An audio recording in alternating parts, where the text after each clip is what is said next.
By 2009, bandwidth started to be better, but what everybody also forgets is in 2008, Lehman Brothers collapsed. GM and Ford, others were going to Washington for bailouts. The banks were shut down, and we had $1 billion of debt. Really, the biggest disruption for Blockbuster, and the thing that prevented us from taking it to that next level, was a balance sheet. Welcome to Unnatural Selection, a show about competition, innovation, and the strategies shaping tomorrow's frontiers. I'm Nick Encina. Each week, we speak with pioneers shaping the future. This is episode 26. In business, extinction doesn't usually announce itself. It happens quietly, right after a moment everyone later calls obvious. The Blockbuster story has been flattened into a punchline, but real competitive pressure is rarely that clean, and survival is almost never decided by a single bad decision. In this episode, we hear from someone who was actually there. Jim Keyes takes us inside the moments when the future was still undecided, when timing, environment, and human judgment mattered more than the headlines ever captured. Listen for how close things really were, and for how fragile even the best strategies become once the world starts moving faster than your plans. James Keyes is a global business leader, best-selling author, philanthropist, artist, musician, commercial pilot, and modern Renaissance man. He is the former CEO of two globally recognized Fortune 500 companies, 7-Eleven Inc. and Blockbuster Inc. His other business interests cover a broad range of industries, from retail, consumer products, technology, healthcare, cybersecurity, new space, energy, and advanced nuclear. He sits on several public company boards and serves as a board advisor to a venture capital firm and a number of startup companies. Jim Keyes has experience in successfully leading multinational corporations with a deep understanding of global and local franchise operations. His creativity, innovation, and adoption of leading-edge technology contributed to the successful transformation of both public and private organizations. He is a seasoned executive known internationally for leading transformational change. Keyes' philanthropic initiatives have an equally broad focus, including serving a 3-term seat on the Board of Governors for the American Red Cross, acting as the former chairman of the Dallas Symphony Orchestra, and serving on the board of directors for institutions such as UT Southwestern Medical School, Cooper Institute, St. Jude Children's Research Hospital, Dallas Performing Arts Center, SMU Cox School of Business, Columbia Business School, and his alma mater, College of the Holy Cross. He has had a lifelong commitment to education, serving as a founding director of the Dallas Education Foundation and is the founder of the Education is Freedom Foundation. He is the author of Education is Freedom: The Future is in Your Hands, which provides the what, why, and how of learning. It outlines the importance of education for all mankind, the power of education to change our world, and the wisdom to unlock our personal freedom while reserving our democracy. Keyes is a personification of the American dream, as he comes from humble beginnings. He was inducted in 2005 as a member of the Horatio Alger Association of Distinguished Americans. In 2024, he received the Robert S. Stevart Folsom Leadership Award presented by Methodist Health System Foundation to recognize demonstrated community leadership. Let's go. Jim, it's such an honor to have you here on Unnatural Selection. Thank you for being here. Thanks, Nick. It's great to join you. To level set, I start with the same question for everybody so that people can hear from your perspective what the industry was like. So when we think about Blockbuster, and your career is so distinguished. I mean, you've influenced so many large organizations, and one of the things that we didn't really talk about is that you also sit on the board of the American Red Cross. You've sat on the board of Columbia University and so many other organizations. And so it's an honor to have you here. But obviously, we'll focus on Blockbuster story because that's such a pivotal moment in our lifetime. But your career has been so distinguished that this interview could be 5 hours long, but we'll try to keep it to an hour. But so if we focus on Blockbuster, Talk fast. Exactly. If we focus on Blockbuster, what business, human or societal need were you addressing at the time, and what was your role in meeting it? Well, believe it or not, I'm actually gonna take you down a path because Blockbuster is a fabulous case study. I mean, you're at Harvard. Harvard is known for the case study. Blockbuster is a case study if people can overcome their perception of Blockbuster and instead have a perspective of what we were doing at the time and what was going on. To share that perspective, though, I'm going to have to take you back to 7-Eleven. Okay. Because when I joined 7-Eleven, I thought it was about beer and beef jerky and Slurpees. But 7-Eleven went bankrupt in 1991. And I sat Oh, down with the chairman of the company. I said, should I stay? I was pretty young at the time. And he told me the story of his dad, who started with an ice house. They were selling blocks of ice in 1927 in Dallas, Texas. And they would harvest it literally in the Great Lakes and bring it all the way down to Dallas, bury it underground, and sell chunks for people to put in their ice box. It's the wow. only way to keep things cold. It's hard to even imagine today. But he said in 1929, somebody invented something they called the Frigidaire. And he said, what does that do to your business? It was his customers that told him, we don't come here for the ice. We come here for the convenience of getting ice. His message to me now, 1991, he said, if we didn't see our business as convenience, we saw it as ice, we would have been out of business by 1930. But today we have 20,000, 30,000 stores worldwide at the time. And he said, that's because we defined our business as convenience, and convenience will never die. People will Mhm. always need convenience. So your job, Jim, is find things that people need conveniently. And I did, and it worked. Traveled all over the world looking for ways to make people's life more convenient through products and services, everything from ATMs in every store to aluminum bottles with beer to taquitos on the roller grill. I mean, we we innovated like crazy. Then I go to Blockbuster, and you might think Blockbuster was a DVD rental company, which is what it was. Many people saw it that way. They were competing with Netflix at the time. Netflix was doing DVDs by mail for rent. Yeah, they're the red envelopes. Exactly. Exactly. But I never saw Blockbuster as a DVD rental company. It was convenient access to media entertainment company.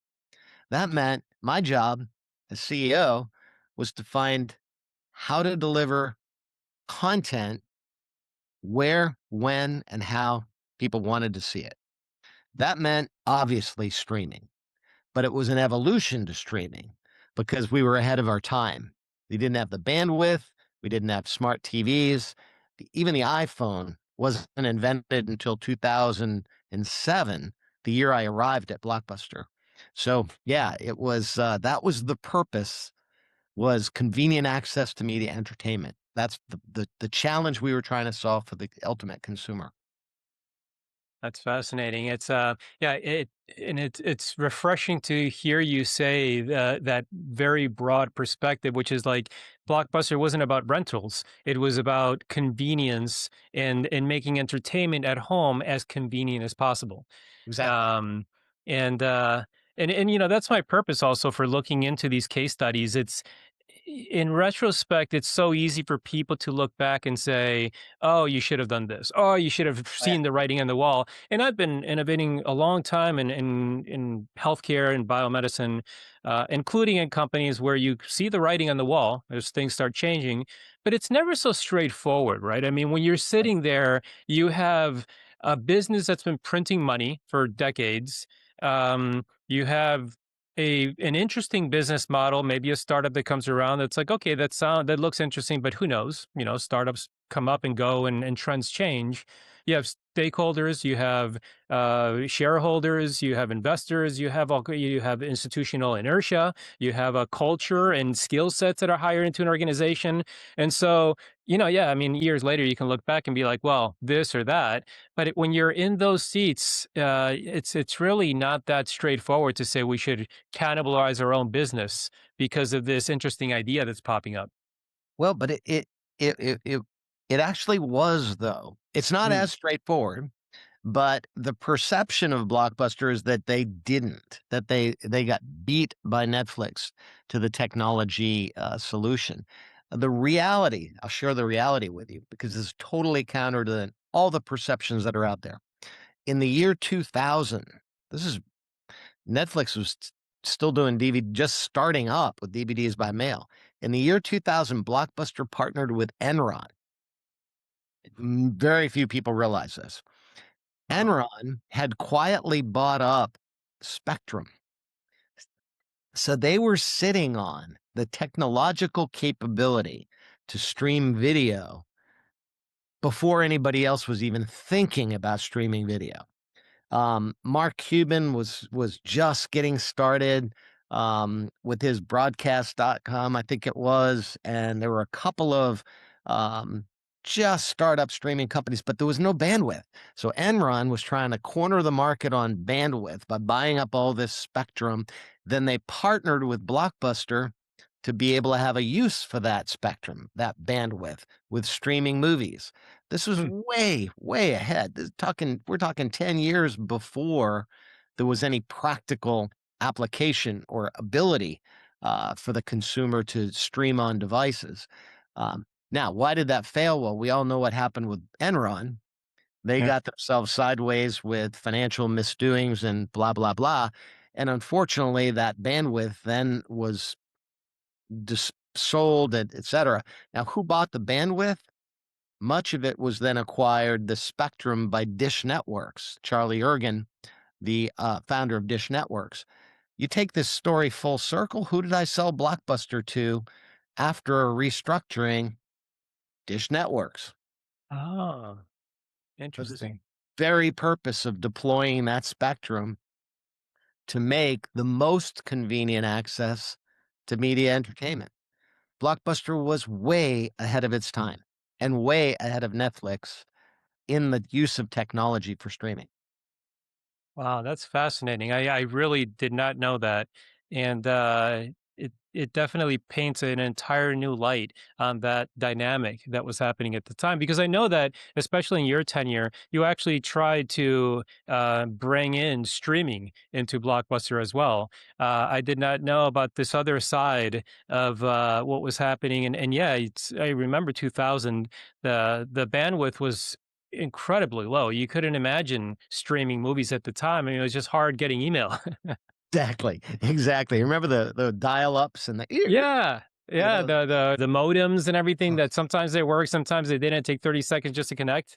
exactly. It was terrible. It was terrible. And even when I arrived in 2007, bandwidth was still, I think the iPhone came out that year. I think it came out with like 2G or something capabilities. Not you could stream YouTube videos, but that's about it at the time. And the very first thing my very first objective as a CEO was to acquire, because it was build or buy for Mhm. the streaming capability. I chose to buy because it was faster. And the studios, five of the six major studios, Sony, Warner, et cetera, had come together, Paramount. They created a company called MovieLink.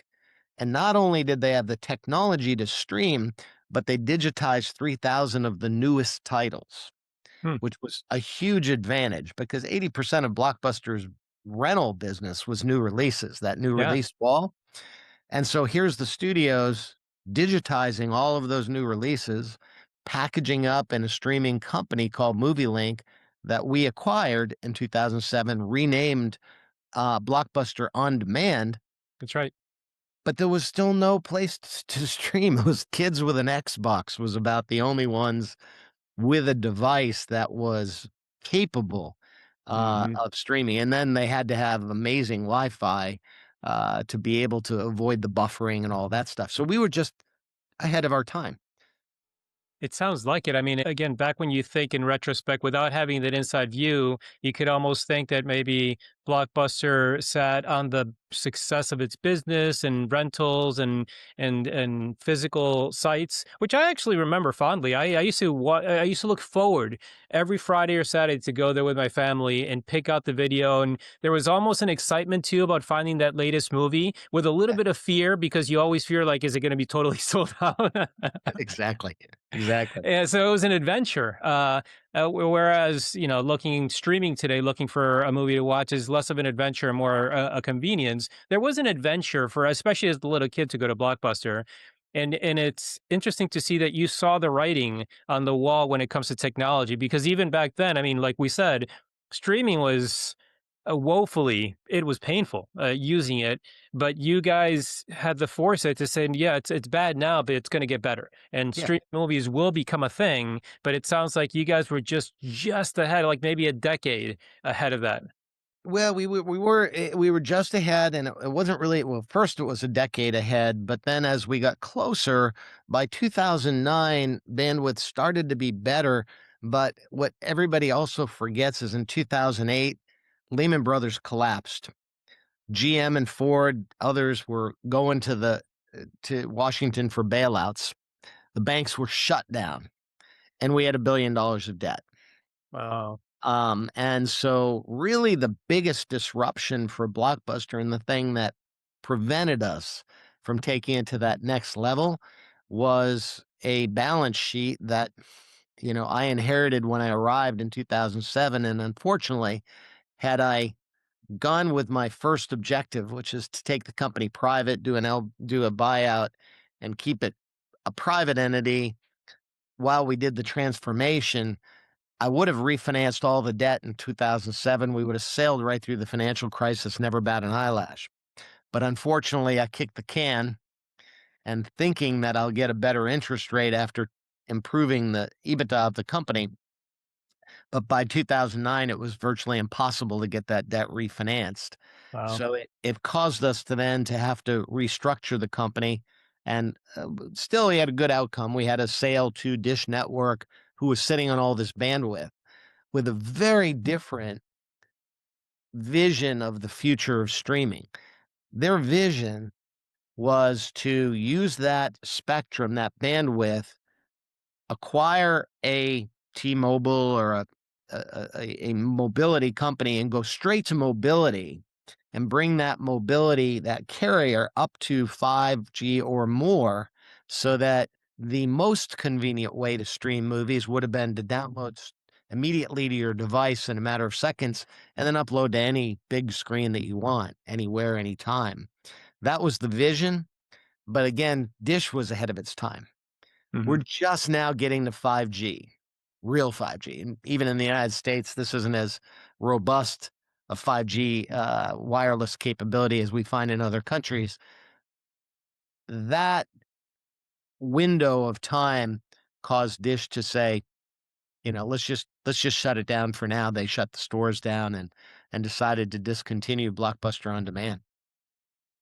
Wow, that's incredible. I mean, this sheds such a different picture in my eyes, because looking at it from the outside in, the picture that people have is that you have this incumbent that was across the entire U.S. You have this little Yeah. startup that could, and it was a big disruption story. And what you're telling me is, yeah, Netflix was, well, we'll get into Netflix, but what really happened to Blockbuster was almost separate from whatever Netflix did. It's almost like Netflix they walked into an opportunity that Blockbuster was working on, but then got hamstrung by this debt and then the financial crisis. Yeah. And so that kind of created a perfect storm that enabled Netflix, but then handicapped Blockbuster in a terminal way, almost independent of each other. Yeah, if Reed Hastings was on, and we should do this sometime, do a side by side. It'd be a lot of fun. Because I first of all, I have a lot of respect for Reed, and the team at Netflix did a fabulous job. They took advantage of the opportunity when Blockbuster was handcuffed a little bit by the markets, and they took placed some big bets and won.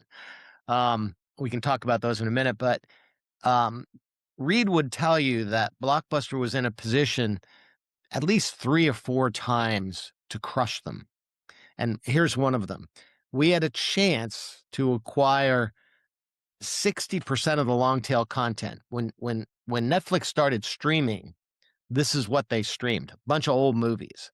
But those old movies came up onto the market around that time, in about 2000, the end of 2007.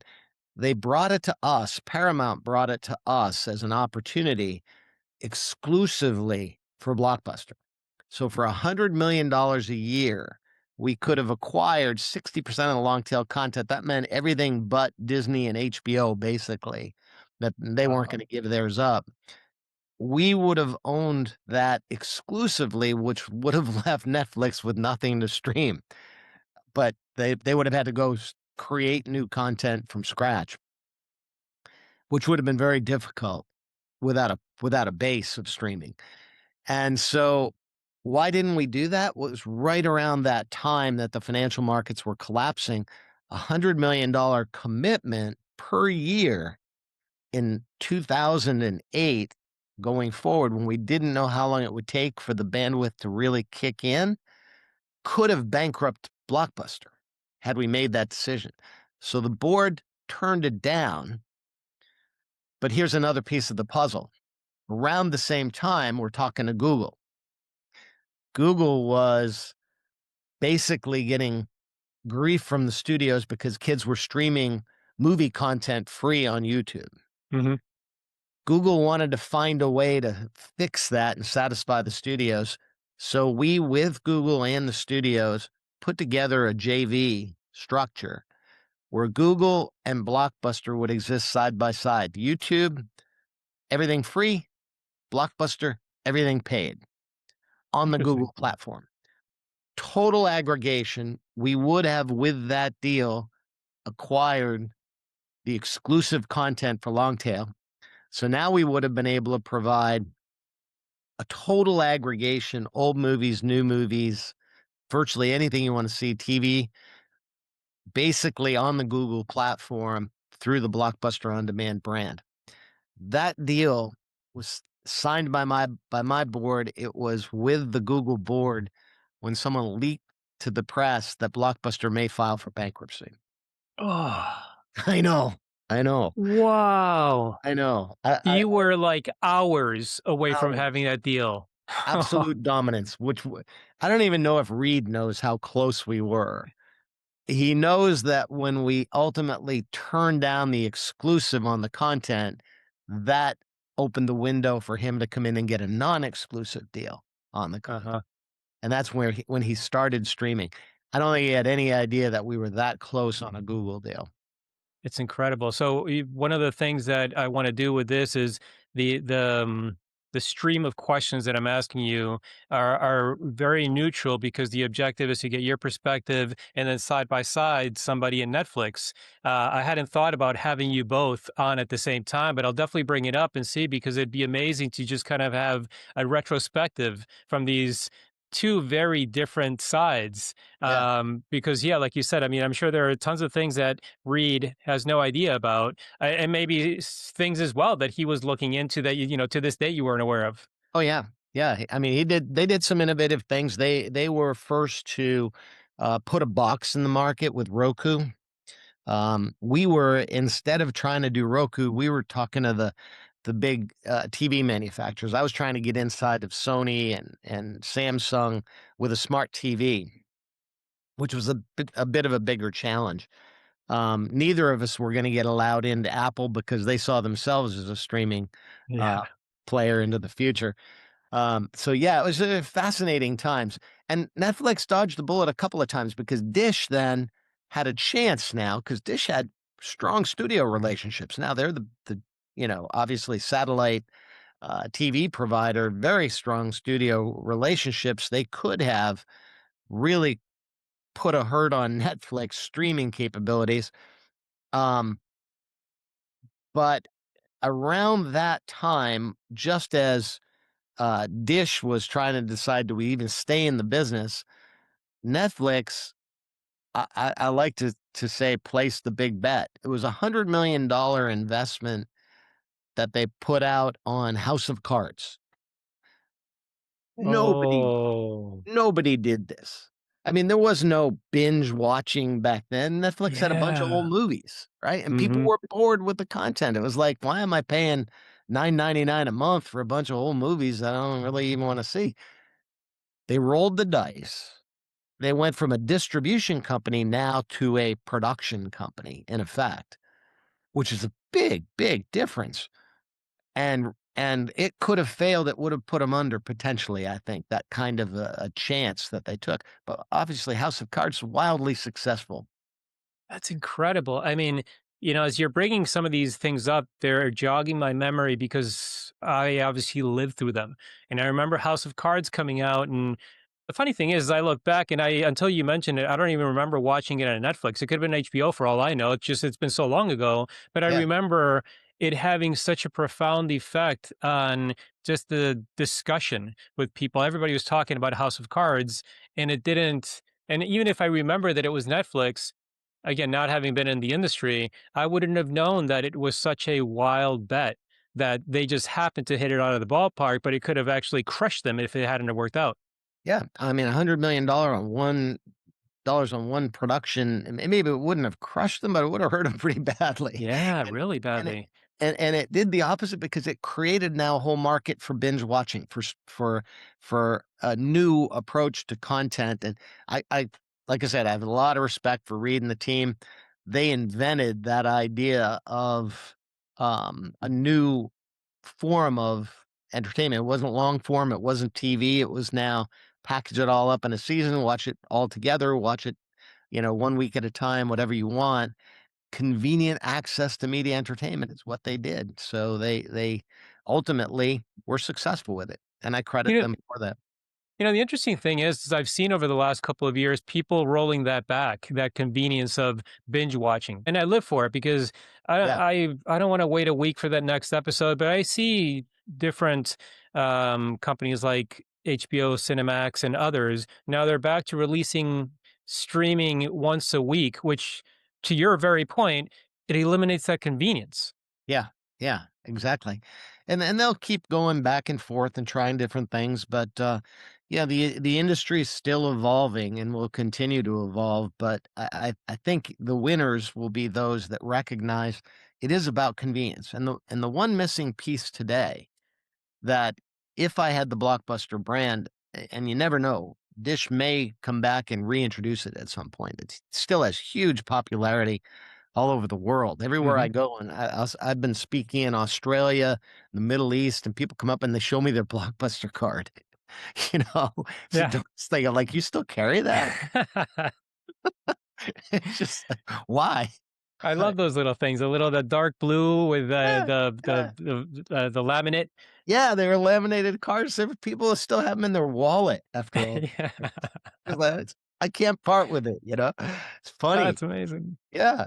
But I think there is a role for someone, and I wish Dish would do it, because I think it would be a beautiful thing to see him come back to the market, but as an aggregator, because today it is totally inconvenient to sit around with your family and go, "Hey, let's watch the first Top Gun."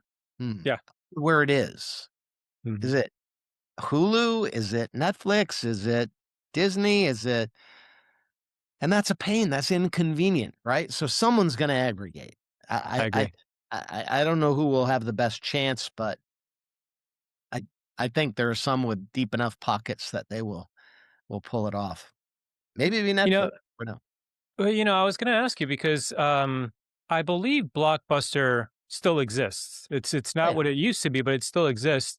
And I've never asked this question of anybody, but I think you have such a unique perspective. Um, because I spoke with somebody from Kodak before, and they underwent a transition, obviously, like missing the whole digital wave and everything. And Kodak is still around, but I didn't ask this question. What would it take, or is it even possible to revive a brand that's gone such a disruption? Because let's say we look at Blockbuster, we look at Kodak. I was thinking about this actually when I was, thinking about the Kodak story. It's still around. Is it that the brand at this point is seen in a negative way, so it can't, or is it that they're just missing the enlightened leadership? Could a Blockbuster rise back up to become a streaming giant, or maybe this idea that you mentioned, one that kind of like encapsulates all the streamers, or does the brand have a negative connotation that makes it impossible?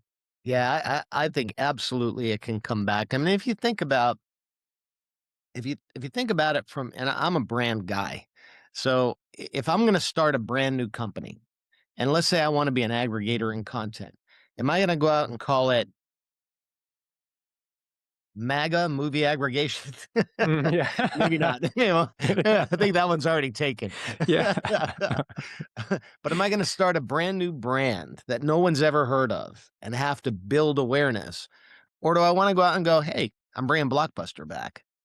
Now, I think that would be a far smarter play because and I use as an example, we went through an evolution where Apple people wouldn't use a Mac for a doorstop.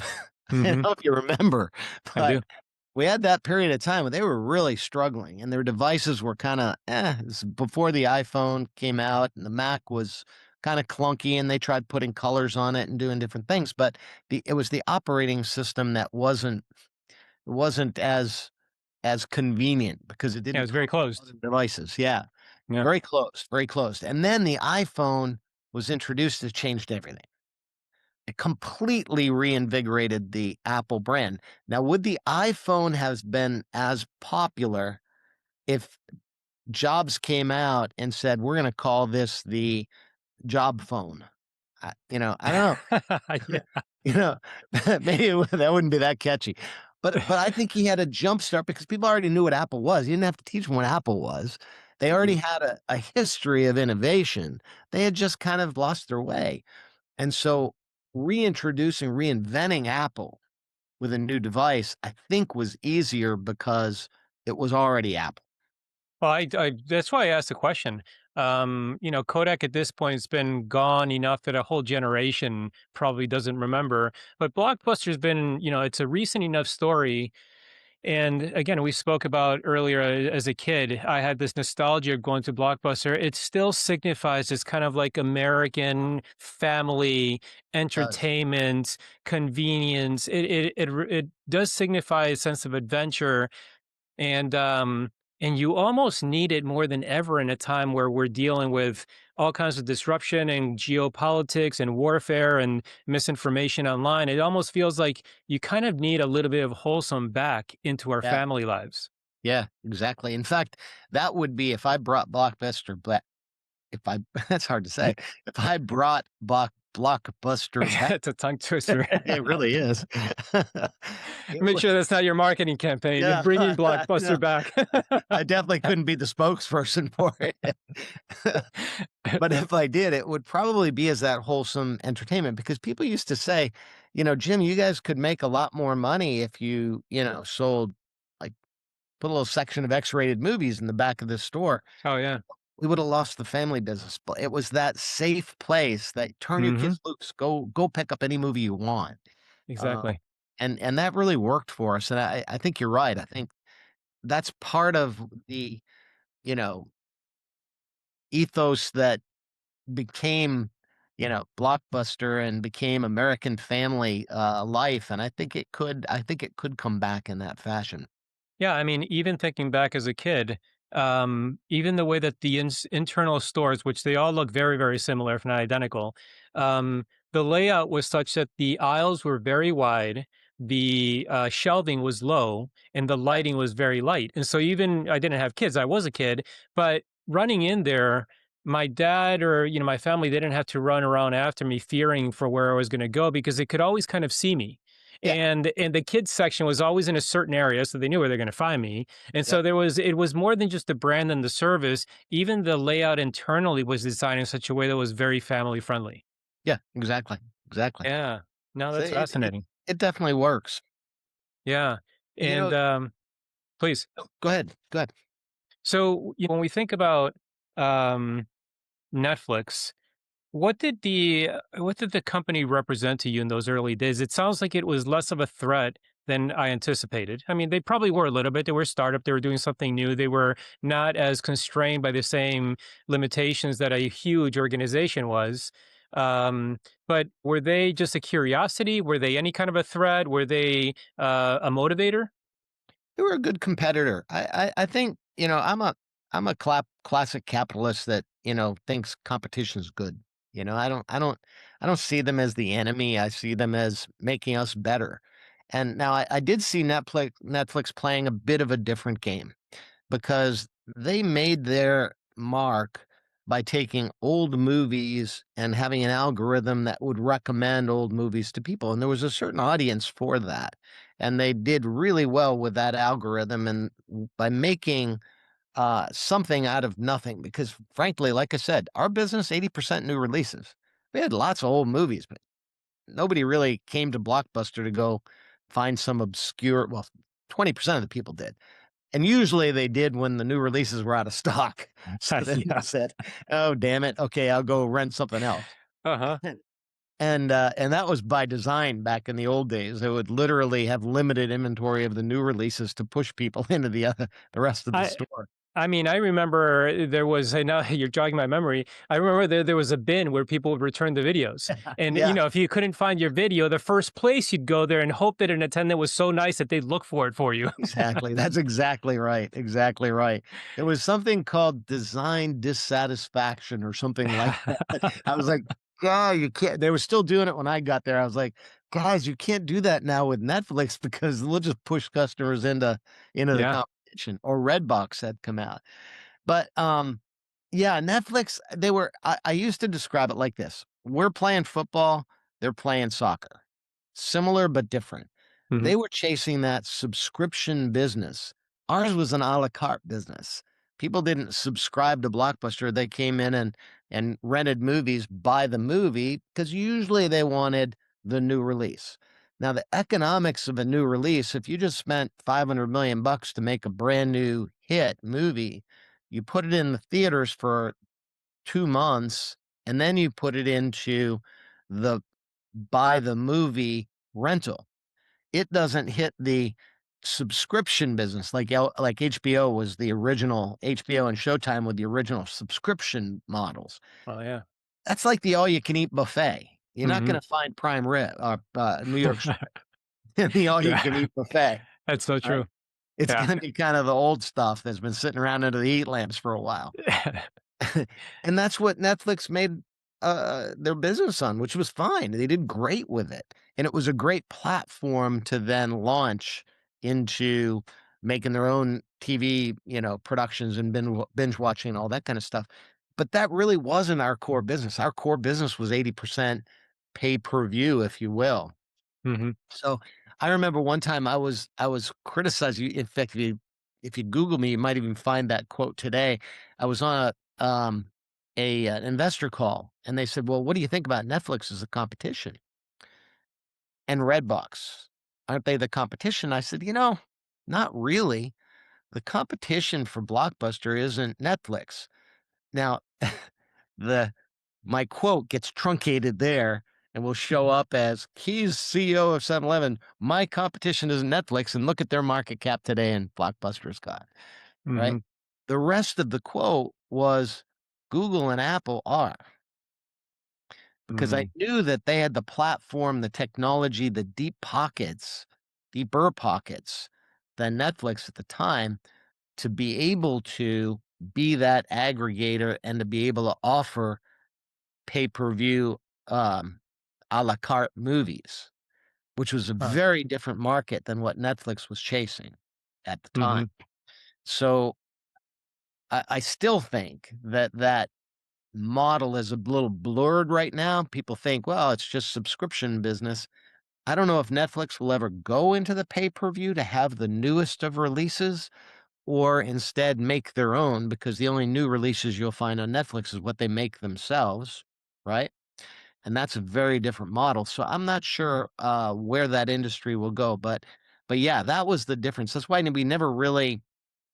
we didn't find them having that much impact on our business because our DVD by mail model was just like theirs, and yet people could come into the store and exchange the movie for something they wanted. So we even had an advantage versus Netflix That's true. on DVDs by mail. Yeah, you didn't even have to mail back those DVDs. You could just, on the way to the grocery store, drop them off. Right, exactly, exactly. Yeah, And in fact, one of the things that's another folklore thing, people will say, "Oh, Blockbuster screwed up. They should have bought Netflix for 50 million bucks." that's right.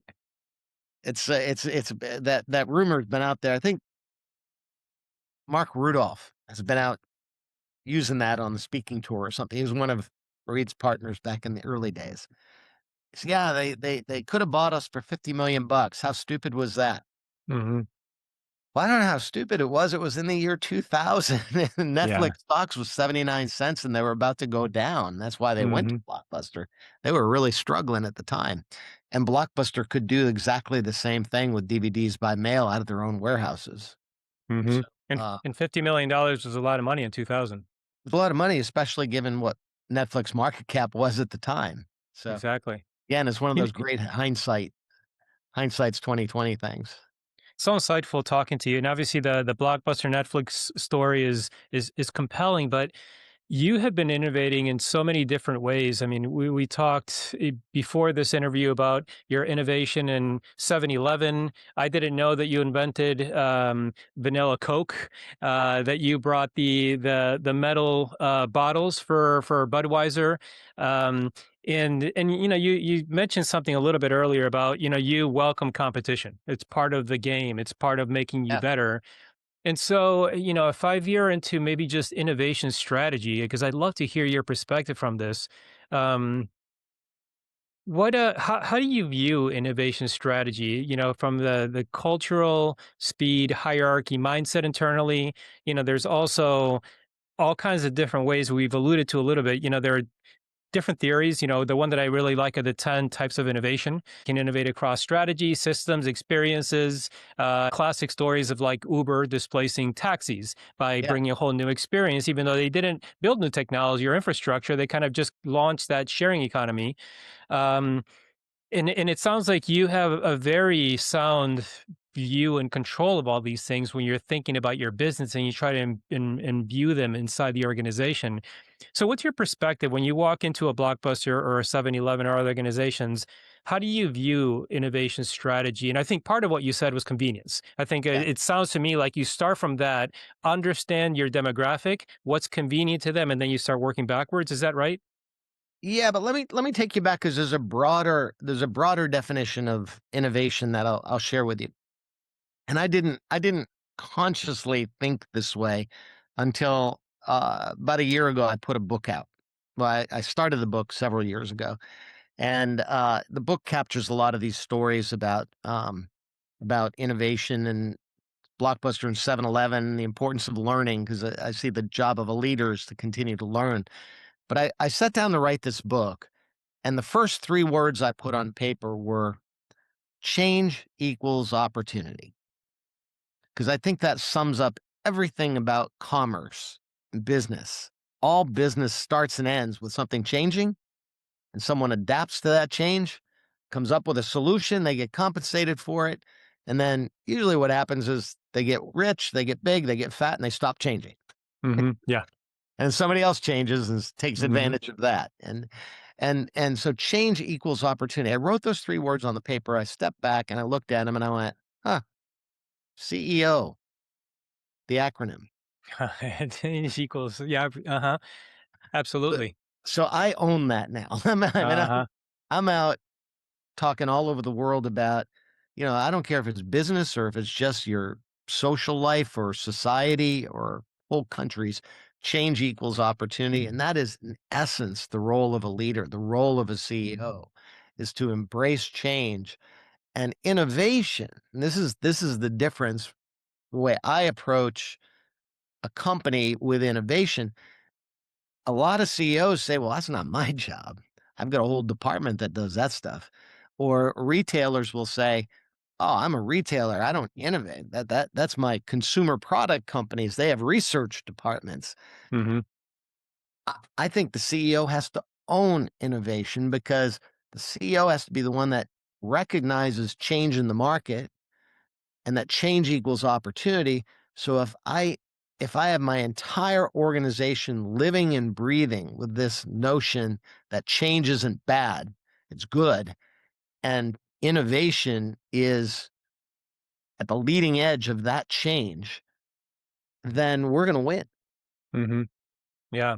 It's what you just said resonates so much with me in on a number of different fronts. I've always thought too that I didn't think of it as change. I always thought there's always opportunity in chaos. Yeah. It creates new opportunities. For some people, it's a risk, it's a challenge. For others, it's an opportunity.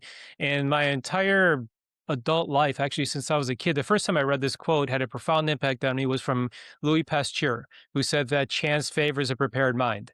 And Yeah. it's along those same lines, right? It's like, sometimes things just randomly happen. There's a change, there's an opportunity. If you're not ready, you're not going to seize it. You're not going to see it. But if you are prepared, then that's where magic happens. And a lot of it is also the basis behind this podcast. The reason why I call it unnatural selection and base it on evolution is because of the same thing. If you Yep. look at the Serengeti, not a lot of change happens. And so you have the same predators, you have the same prey. They do their thing now as they did 100,000 years ago or a million years ago. And when there's a change, like an environmental change or there's a mutation that causes change, that's when all of a sudden you get disruption, you get new opportunities, you get new speciation, you get all kinds of things that happen. And so what you just said hits to the core of everything that I've ever thought about and the whole reason why we're here in this call in the first place. Yeah, exactly. Exactly. But let me build on that for a second because Yeah. if you think about it, Nick, why don't people change? If it's so simple, change equals opportunity, why don't we all embrace it? Pasteur was right. It's all about preparation. So here's what happens. Fear kicks in and resistance to change and inertia.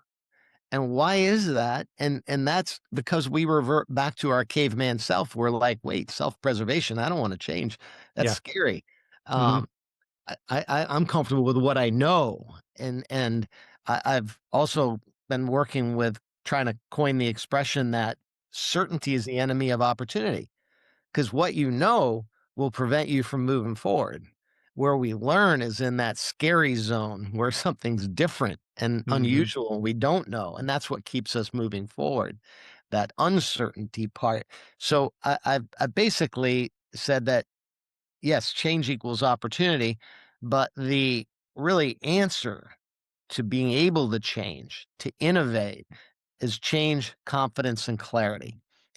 Because if you don't have the confidence, you won't be able to embrace change. Hmm. Confidence, as in Pasteur's quote, comes from preparation, right? The more you prepare for the change, the more you're using knowledge to embrace the change, the more prepared Education. you'll be.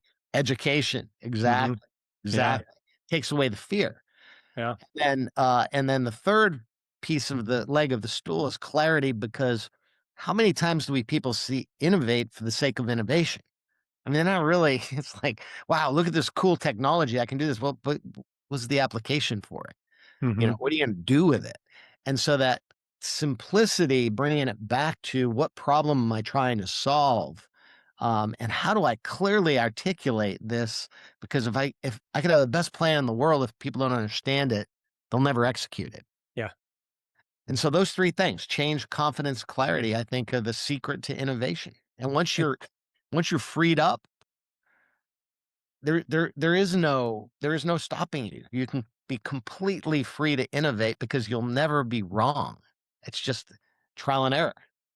I totally agree. Yeah, and that third part about the clarity, I will build on that and say sometimes a good story plays really well into that because if you want to get that clarity and the message in such a way that the rest of the organization knows how to make decisions based on it, obviously you need a strong mission statement and things that they can actually embrace.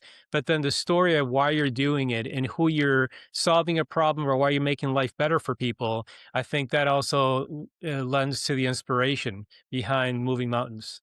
Exactly. Absolutely. Yeah. Jim, this has been incredible. It's been such a great experience, and I know we're running on time. So let me ask you a question, a final question that I think you and from your vantage point are singularly in a position to potentially try to answer is, you experience a high stakes moment of business evolution. You've experienced multiple high stakes moments, but specifically with this one, from your unique vantage point, what's one enduring lesson about innovation or competition or survival that most people don't see until they've lived through it?